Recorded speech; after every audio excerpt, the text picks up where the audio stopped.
আমার মন কিছুতেই মানছে না যে আমার থেকে এত বড় ভুল হয়েছে। আলিয়া ঠিক কেন হলো না? আজ আমার জন্য ওর এই অবস্থা। ডাক্তারবাবু, আপনি চিন্তা করবেন না। আমি জানি যে আপনি এই বিষয়টারও সমাধান বার করবেন আর আলিয়া ম্যাডামকে ঠিক করে দেবেন। গয়না, আলিয়ার এই অবস্থার জন্য আমি নিজেকে কোনোদিন ক্ষমা করতে পারবো না।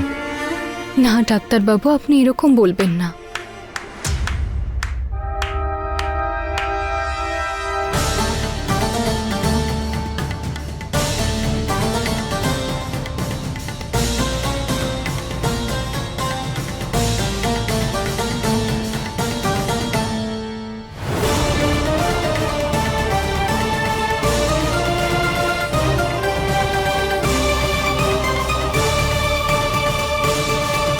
নিজেকে ক্ষমা করতে পারবি না তুই?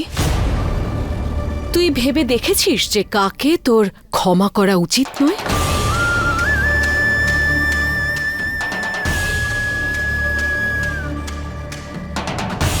তুমি কি বলতে চাও? আমি এটাই বলতে চাইছি যে আলিয়ার সঙ্গে যে দুর্ঘটনা ঘটেছে তার জন্য নিজেকে তুই দোষী ভাবিস না।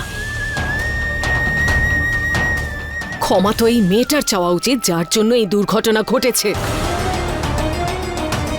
তুই একে পাঠিয়েছিলি আলিয়ার কাছে সত্যি বলার জন্য।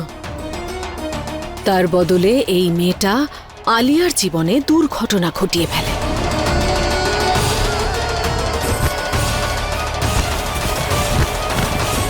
তোর এখনো মনে হয় এটা কাকতালীয়?